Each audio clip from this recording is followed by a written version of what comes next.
I was trapped between two ideas. From one hand, I was thinking that I will lose my family in any moment. I depend on my family. They are my supporting group, and this will destroy my life.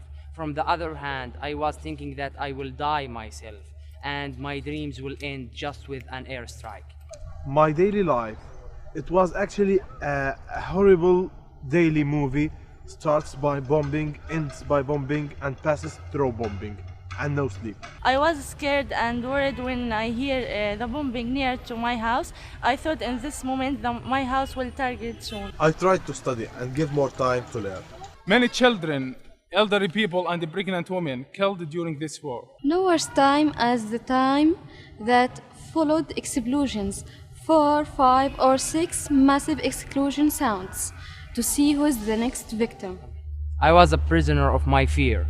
I was sitting in the same room for 8 days, doing nothing, just expecting that I will die in any moment. I have been affected psychologically. Every time I hear an explosion, every time I hear about somebody get killed, I feel that I will be the next one. From time to time, I was hearing a very massive, very loud and violent explosions, which were just a few meters from my home. I had really a very horrible days. Mainly at night when the warships starts to bomb everywhere, every place in Gaza.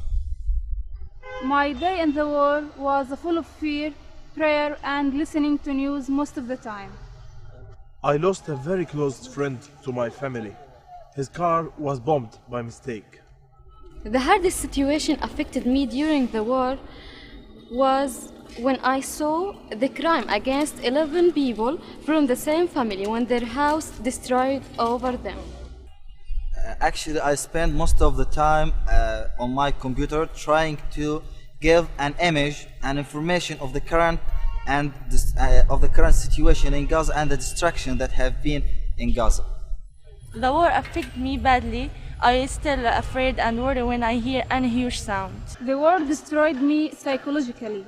I didn't lose anyone of my family, but every day I was seeing my sister tears when the bombing happened, so it affected me a lot. When my nephew saw the dead children and asked me, could this happen to me?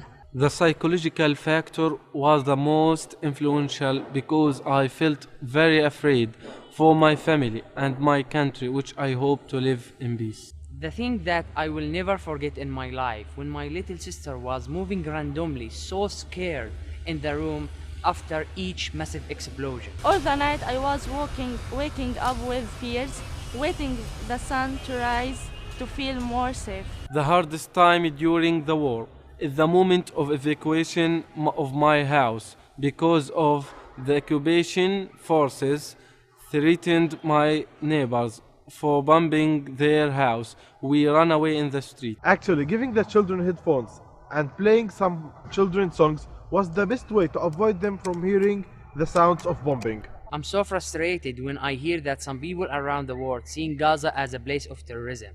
I would like to invite them to visit Gaza and see people in Gaza close.